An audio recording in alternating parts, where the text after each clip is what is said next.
ఇలాంటి కార్యక్రమాలకు రావాలి, మంచి మాటలు వినాలి. ఇతర విద్యలు ఎన్ని నేర్చినప్పటికీ, ఎంత తెలివితేటలు ఉన్నా, ఎంత ధర్మ సంపాదించినా ఇక్కడ బ్రతకడానికి మాత్రమే ఉపయోగపడుతుంది ధనమంతా, ఈ తెలివితేటలంతా. పరలోకానికి వెళ్ళడానికి మనకు కావలసిన ధనం ఏమిటో ఆలోచించమని మనకు పెద్దలు తెలియజేశారు. మనిషికి మంచి మాటలు వినాలి అంటే ఇబ్బంది, చెప్పుడు మాటలు వినాలి అంటే కొంచెం శ్రద్ధగా వింటాం. అది మీరైనా నేనైనా. మంచి మాటలు అంటేనే కొంచెం బరువు, కానీ ప్రయత్నం చేయాలి, ఫలితాన్ని పొందాలి, మంచి మాటలు వినాలి. మెల్లమెల్లగా మనసుని భగవంతుడి వైపుకు మరలించడానికి చేసే ప్రయత్నాల్లో భారతం ఒకటి. సత్సంగత్వే నిస్సంగత్వం, నిస్సంగత్వే నిర్మోహత్వం, నిర్మోహత్వే నిశ్చలతత్వం, నిశ్చలతత్వే జీవన్ముక్తి. మనము చేసినటువంటి సహవాసం, మనం విన్నటువంటి మాటలు, చూసిన దృశ్యాలు, చదివిన చదువు, తిన్న తిండి, ఉన్న చోటు, చేసిన సహవాసం, ఇవన్నీ కూడా మనిషి మీద, మనసు మీద పనిచేస్తాయి. కాబట్టి వీలైనంత వరకు మనం ఎలాగంటే అలా ఉండి, ఏదంటే అది తిని మన మనసు మంచిగా నడవాలి అంటే అది చాలా కష్టం. మనసును వంచడానికి చేసే ప్రయత్నాల్లో ఒకటే మహాభారతం.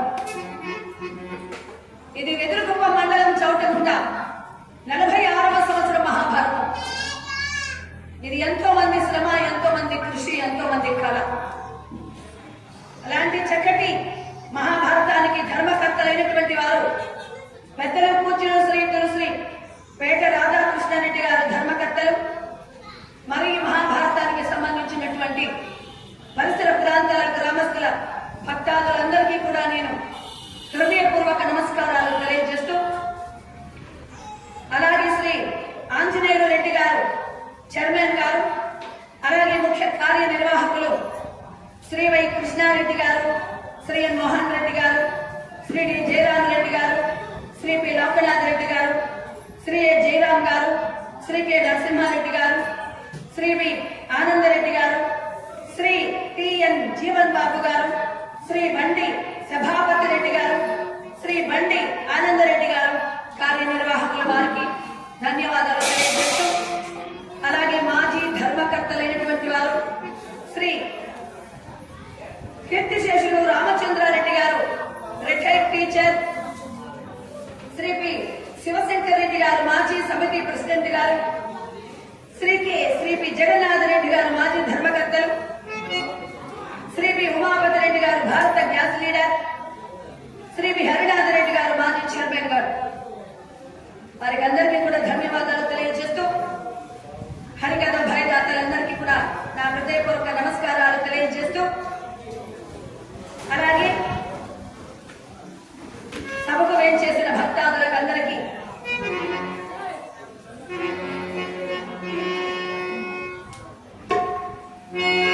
ఓపిక చేసుకుని హరికథకు వేంచేసిన భక్తాదులందరికీ నమస్కారాలు తెలియజేస్తూ మరి యథావిధిగా కథ ప్రారంభం చేస్తున్నాను. మంచి మనస్సుతో అలరి చేయకుండా విని మీ అనంతమైనటువంటి ఆశీర్వాదాలు నాకు అందించాలని కోరుతూ మరొక వినండి. ఇవాళ మన కథ ద్రౌపది కళ్యాణం. అలాగే మొగిలి మా మహాభారత ధర్మకర్తల పెద్దలు కృష్ణారెడ్డి గారు, అలాగే మహాభక్తులు శ్రీ పూజారి నారాయణ స్వామి గారు, అలాగే మా పేరు మర్చిపోతే అలాగే ఇంకో పేరు చెప్పేది నటరాజన్న గారు, అందరికీ కూడా సభాముఖంగా ధన్యవాదాలు తెలియజేస్తూ,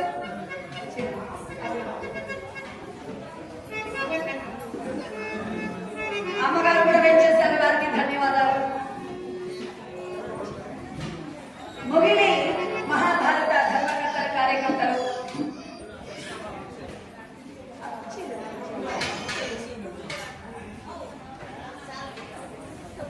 చాలా చాలా బాగా చూశారు, నన్ను చాలా బాగా ఆదరించారు, ఓపిక చేసుకొని ఇంత దూరం వచ్చారు. చాలా చాలా సంతోషం.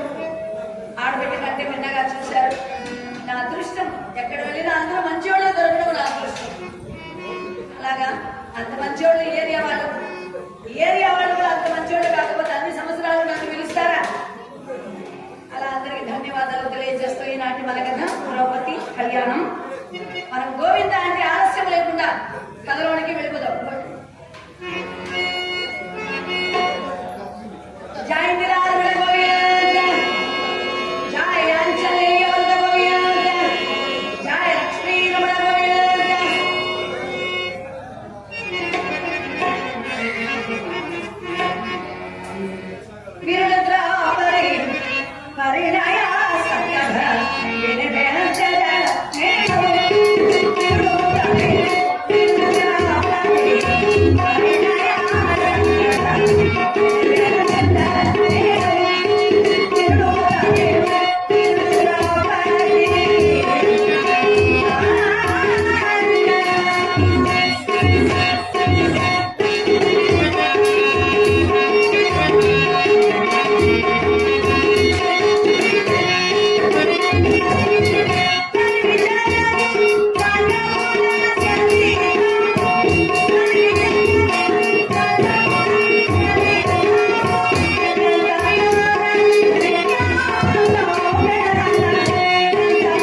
అంతగా నమ్మినటువంటి అమ్మాయి మీ అబ్బాయిని ప్రేమించాలని చెప్పగా భీమా హిడింపిని పెళ్లి చేసుకోమని కుంతీదేవి చెప్పి రాక్షసి వద్దన్నాడు. అమ్మాది రాక్షసి మనమేమిటి అన్నాడు. కానీ మన కోసం వాళ్ళ అన్నకు దూరమైంది. ధర్మాత్మలైనటువంటి భూత భవిష్యత్తు వర్తమాన కాలాలు తెలిసినటువంటి హిడింబి పాండవులు ఎలాంటి వాళ్ళో తెలుసు కాబట్టి ధర్మాత్మలైన పాండవులకు సహాయం చేయాలని అన్నయ్య ఉండి కూడా హిడింబికి అన్నయ్య ఉన్న హిడింబాసురుడికి సహాయం చేయలేక అన్నకు దూరమైనటువంటి అమ్మాయికి మనం సాయం చేయాలని కుంతీదేవి చెప్పగా అన్న మాట తల్లి మాట కాదనలేక భీమసేనుల వారు సరే అన్నారు. ధర్మరాజుల వారు చెప్పారు, ఈ సమయంలో మనకు తోడు లేదు, నీడ లేదు, ఎక్కడికి వెళ్లాలో తెలియదు. అలాంటి మనం హిడింబి సహాయం దొరికినట్లే కదా, మనం ఉండడానికి చోటు దొరికినట్లే కదా, పెళ్లి చేసుకోమనగా సరే అన్నాడు. శుభముహూర్తం మన భార్యగా గ్రహించాడు. గాంధర్వీధిని భార్యగా గ్రహించాడు. హిడింబి ఎనలేని సేవ చేసింది. తల్లి మాట అన్న మాట కాదనలేక సరే అన్నాడు. పెద్దవాళ్ళ మాటలు విని పెళ్లిళ్ళు చేసుకునే వాళ్ళు ఉన్నారు ఈ కాలంలో. ఉన్నారండి, లేకపోలేదు, ఉన్నారు. ఇంకా మా ఊళ్ళో ఒక ఆయన అన్నాడు, ఒరే నాయన నేను ఒక అమ్మాయిని చూశాను, పెళ్లి చేసుకోరా. నేను చూసిన అమ్మాయి గుణవతి, శీలవతి, రూపవతి, భాగ్యవతి, బాగుంటుంది నాయన, నీ పెళ్లి చూసి చనిపోతా, పెళ్లి చేసుకోరా అన్నాడు. అందుకు ఆ అబ్బాయి అంటాడు, నాన్న నువ్వు చూసిన అమ్మాయి గుణవతి, శీలవతి, రూపవతి, భాగ్యవతి, నేను చూసిన అమ్మాయి గర్భవతి అన్నాడు. పెళ్లి చేస్తావా లేచి పోమంటావా రెండో మాట వెళ్ళా. అలా కాకుండా అన్నగారి మాట కోసమని ఈయన సరే అన్నాడు. ఎనలేని సేవ చేసింది హిడింబి. భీమసేనుల వారికి అప్పుడు ప్రేమ కలిగింది. కుటీరాన్ని ఏర్పరిచి పాండవులకు ఏం కావాలో, కుంతీదేవికి ఏం కావాలో ఆ సేవలన్నీ చేస్తోంది హిడింబి. అప్పుడు నిజమైన ప్రేమ కలిగింది హిడింబి మీద.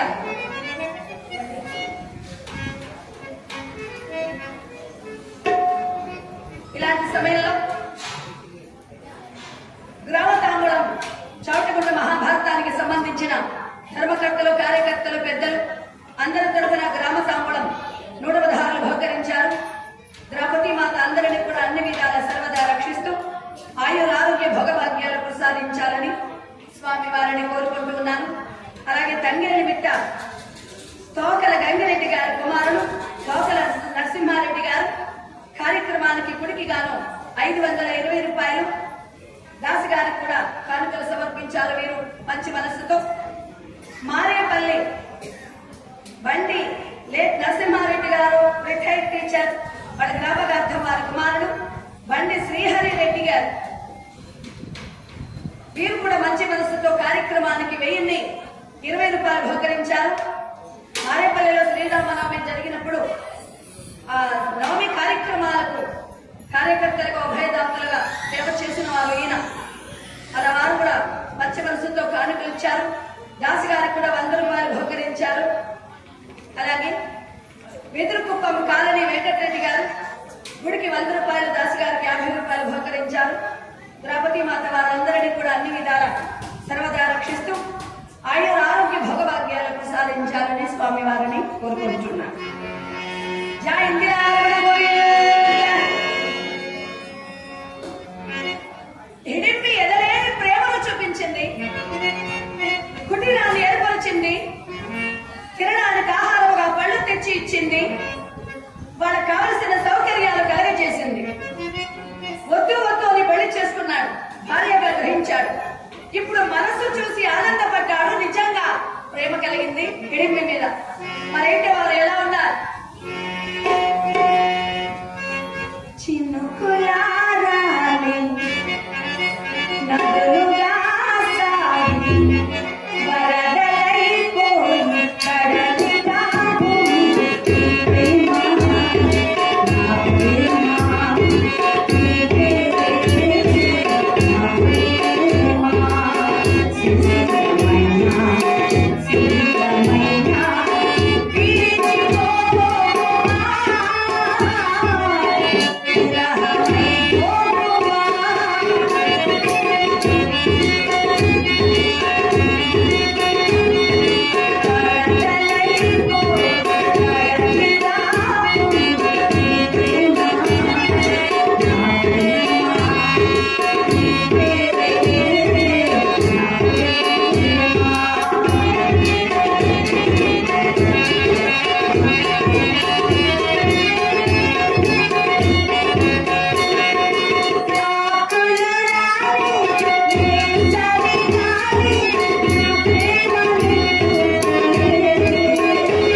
దిగువపల్లాలు శ్రీ రామచంద్రారెడ్డి గారు జీవన జ్యోతమ్మ గారు వాళ్ళ శ్రీమతి ఈయన రౌడీ వాళ్ళ పిల్లారి కుప్ప మహాభారతాన్ని అన్నగారి దగ్గరుండి మాకు ఒప్పించారు. ఇప్పుడు నన్ను రోజు అనుకుంటూ ఉన్నాం మీ వారి గురించి. ఈ చవటగుండ మహాభారతం గురించి పిల్లారి కుప్పంలో భారతం వాళ్ళకి ఎన్నిసార్లు చెప్పారో లెక్కే ఒకసారి చవటగుండ భారతానికి రండి, వస్తే మీకే తెలుస్తుంది ఎన్నిసార్లు చెప్పారు. నేనే అన్నాను, అన్నిసార్లు చెప్తే బాగోదేమోలే అన్నా అంటే లేదమ్మా చెప్పాలి, నీకు తెలీదు. అన్నిసార్లు చెప్పారు చవటగుండ భారతం గురించి. అక్కడ ఇలా మంచి భారతాన్ని మాకు పరిచయం చేశారు అన్నగారు. అలా అక్కడే ఉన్నాము 18 రోజులు. శ్రీ రామచంద్రారెడ్డి గారు వాళ్ళ శ్రీమతి జీవన జ్యోతమ్మ గారు వారి పిల్లలు ఒకే ఇంట్లో ఉన్నాం మేము, ధర్మకర్తల వాళ్ళ ఇంట్లో. మంచి మనిషి కూడా, బాగా కలిసిపోయారు. వారికి ధన్యవాదాలు తెలియజేస్తున్నాను. గుంటుపల్లి అయ్యా కల్పన నాగేశ్వరరావు గారు కార్యక్రమానికి ఇప్పటికి 520, దాస్ గారికి 100 రూపాయలు. గుంటుపల్లి శ్రీరామనవమి గుడి కార్యనిర్వాహకులైనటువంటి వారు వీరు కూడా మంచి మనసుతో శ్రీ నాగేశ్వరరావు గారు కూడా కానుకలు సమర్పించారు. అక్కడ కూడా ఒక సంవత్సరం చెప్పాను. ద్రౌపది మాత వారిని వారి కుటుంబ సభ్యులను కూడా సర్వదా రక్షిస్తూ ఆయురారోగ్య భోగభాగ్యాలు ప్రసాదించాలని కోరుకుంటూ ఉన్నాను. ప్రేమ అనేది చాలా గొప్పది, అర్థం చేసుకోవాలి. భార్యాభర్తలు ఒకరినొకరు అర్థం చేసుకోగలిగితే ఇద్దరు జీవితాలు ధన్యమైపోతాయి. అలా హాయిగా ఉన్నారు కానీ వారికి ఒక కొడుకు పుట్టాడు. అక్కడే ఘటోత్కచుడు జగడమండలానికి విరిగిపోయాడు. బలవంతులైన వాళ్ళు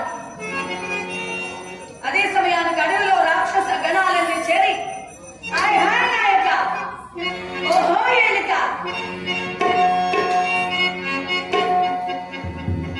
ఈ రోజు నుంచి అడవికి రాజు మీరే, మేమంతా మీ సేవకులం అంటూ చేరారు. కుంతీదేవి అన్నది, అమ్మా ఒక కొడుకు పుట్టాడు, పుట్టిన వాడు ఎలా ఉన్నాడు? భీమసేనుల వారు చూశారు, మా అన్నలాగా పుట్టొచ్చు కదా. అంతా రెండో హిడింబాసుడు అలాగే పుట్టేశాడు. మనవడా అని గడ్డం పట్టుకోవాలంటే నిచ్చెన వేయాలి, అలా ఉన్నాడు. బలవంతులైనటువంటి వాడు. చూడమ్మా అన్నాడు, బలవంతులు అలాగే ఉంటారు నాయన అన్నది. ఇక మేము బయలుదేరి వెళ్ళి వస్తామని అన్నది కుంతీదేవి. నీకు ఒక తోడు దొరికింది కదా అన్నది. హిడింబికి భూత భవిష్యత్తు వర్తమాన కాలాలు తెలుసు, అందుకని సరే అన్నది. భూత భవిష్యత్తు వర్తమాన కాలాలంటే తెలుసు కదమ్మా? తెలుసా? తెలీదా? అమ్మాయి ఎలా చూస్తుందంటే నీకే తెలియకపోతే నాకేం తెలుసు అన్నట్టు చూస్తాము. అలా భూత భవిష్యత్తు వర్తమాన కాలాలు జరిగిపోయింది, జరుగుతూ ఉన్నది, జరగబోయేది అన్నీ తెలుసు ఆవిడకి. కాబట్టి అమ్మ మీరు బయలుదేరవలసిన సమయం ఆసన్నమైనది అన్నది. మా ఊళ్ళో ఒక టీచర్ అడిగారు, ఒరే రాము, రాముడి పాము కరచెను, ఇది ఏ కాలమురా అన్నాడట.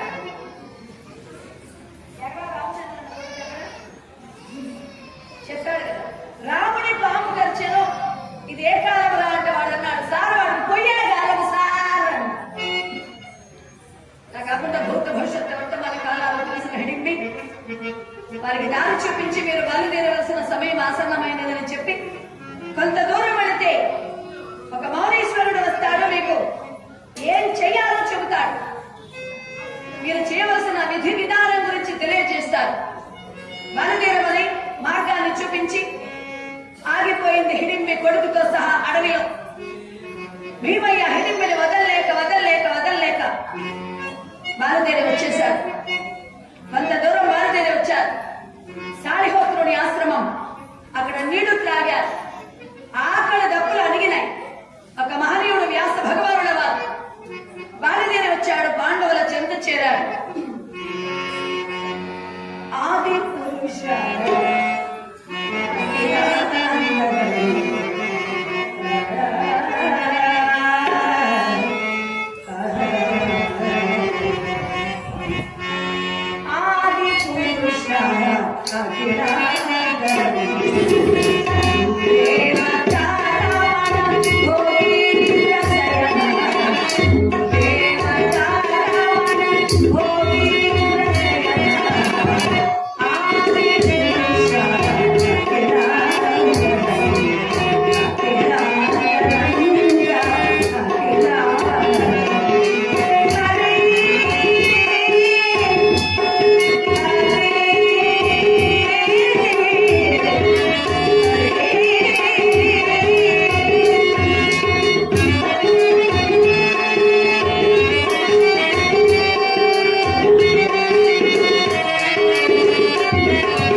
పెద్దవాళ్ళు ఎంత మంది ఉండి కూడా కనీసం నా బిడ్డల కోసం ఎవరు మాట్లాడిన దిక్కే లేదు. నా బిడ్డలు ఏమి తప్పు చేశారని లక్క ఇంటిలో చంప చూశారు, లక్కింటిలో చంపాలని ప్రయత్నం చేశారు. ఇంత అన్యాయమా, ఇంత అమానుషమా? బాధపడింది. బాధపడదు తల్లి. దుర్యోధనుడు తాను తీసిన గోతిలో తానే పడేలాగా తానే గొయ్యి తవ్వుకుంటూ ఉన్నాడు. నీ బిడ్డల మంచితనం లోకానికి తెలిసింది కూడా. కానీ మీరు పాండవులని బయటపడడానికి లేదు. కష్టాలు పడిన వాళ్ళ కీర్తివంతులు అవుతారు తప్ప హాయిగా సుఖంగా కూర్చొని తిన్న వాళ్ళ గురించి ఎవరు చెప్పరు. ఏదో ఒక ప్రత్యేకత ఉంటేనే ప్రజల్లో మన పేరు నిలుస్తుంది. ఈరోజు నీ బిడ్డల గొప్పతనం అందరికీ తెలిసింది. బాధపడదు తల్లి.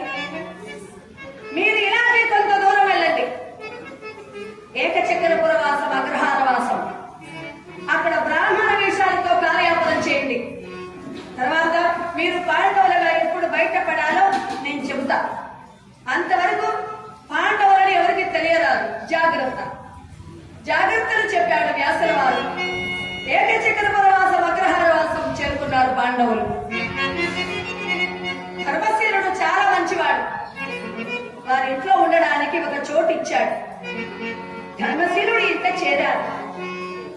ఇక ప్రతిరోజు వారే భోజనం పెట్టరు కాబట్టి ఇక ప్రతి ఇంట భిక్షాటన చేస్తూ పాండవులు వీరాధి వీరులై ఉండి అరవీర భయంకరులై శ్రీకృష్ణ పరంధాముని భావ మరందులై వారికి కష్టాలు తప్పలేదు, భిక్షాటన చేయక తప్పలేదు. మనమెంతటి వాళ్ళం. మొండి వెంగనపల్లి హేమలత గుడికి 250, దాసు గారికి 50, వెదురుకుప్పం ఎస్టీ కాలనీ చిరంజీవి గుడికి 200, దాసు గారికి 100 కానుకలు సమర్పించారు. ద్రౌపది మాత అందరినీ కూడా అన్ని విధాలా సర్వదా రక్షిస్తూ ఆయుర ఆరోగ్య భోగభాగ్యాలు ప్రసాదించాలని స్వామి వారిని కోరుకుంటూ ఉన్నాను.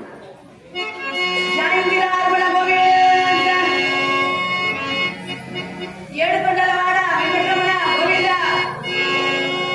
వెనకాలంటే వాళ్ళు జాయ లక్ష్మీ రమణ గోవింద గోవింద అనని వారికి గోవింద. అప్పుడప్పుడు గోవింద అంటా ఉండాలి, లేదంటే బండి అలా పడిపోతుంది. సంతోషం అలాగైపోతుంది. అప్పుడప్పుడు అంటూ ఉండాలి. ధర్మశీలుడు ఎంత వినియోగించారు. ప్రతిరోజు భోజనం పెట్టరు కాబట్టి గత్యంతరం లేక భిక్షాటన ప్రారంభించారు. భిక్షాటన అంటే ఆ కాలంలో ఇచ్చేవాళ్ళు ఎక్కువ, అడిగేవాళ్ళు తక్కువ. ఎవరికైనా దానము చేసిన చేత్తో గాని తినే అలవాటు లేదు. బ్రాహ్మణోత్తములు వస్తే వారికి పప్పులు బియ్యాలు అన్ని ఇచ్చి ఆదరించేవారు. ఆ బ్రాహ్మణ వీధిలో వెళుతుంటే అందరూ ఇచ్చేవాళ్ళు సామాగ్రి. అన్నీ కూడా తెచ్చి తల్లి స్వాధీనము చేస్తే తల్లి భోజనం వండి సగభాగం భీమయ్యకి, సగభాగం మిగిలిన అందరికి. అయినా అన్నము సరిపోదు. సగభాగమే భీమయ్య తిన్నా అన్నము సరిపోయేది కాదు. ఏమి చేయలేరు, ఎవరిని ఏమి నిందించలేరు. విధి బలీయం. హరినాభి హరినాభి హరినాభి హరేనాభి బ్రహ్మనాభి వరైరుపి లలాట లిఖితారేక పరమానిష్టం న సఖ్యతే అన్నారు. నుదిటి వ్రాతను తెరపడానికి ఎవరికి సఖ్యము కాదేమో. అలా భిక్షాటన చేస్తూ ఉండగా ఒకరోజు అర్ధరాత్రి ధర్మశీలుడు అతని భార్య బిడ్డలు గోరువడి ఏడుస్తూ ఉన్నారు. కుంతీదేవి వింటోంది. ఎందుకు ఏడుస్తున్నారు వీళ్ళంతా?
పెంచి పెద్ద చేయాలి అంటే నేను ఆడదాన్ని, నాకు సాధ్యము కాదు. మీరైతే మగవాళ్ళు, మేరొక పెళ్లి చేసుకొని మీరు హాయిగా పిల్లల్ని చూడవచ్చు. కాబట్టి నేనే వెళతానంటోంది ధర్మశీలుడి భార్య. లేదు లేదు నువ్వు వెళ్ళడానికి లేదు, నేనే వెళతానంటున్నాడు ధర్మశీలుడు. ఆ ఇద్దరు పిల్లలు వచ్చారు. అమ్మా నాన్న, భర్త లేకుండా భార్య బతకొచ్చు, భార్య లేకుండా భర్త బతకొచ్చు, తల్లి తండ్రి లేకుండా పిల్లలు బతకలేదు. కలిసి బ్రతకగలిగితేనే పిల్లల్ని కనాలి, లేదా మౌనంగా ఉండాలి. అమ్మా నాన్న, మీరిద్దరూ లేకపోతే మేము ఉండలేము. కాబట్టి నేనే వెళతా అంటున్నాడు ఆ పిల్లవాడు. ఆ చిన్న పాప వచ్చింది. అన్నా అన్నా నువ్వు లేకుండా నేను ఉండలేను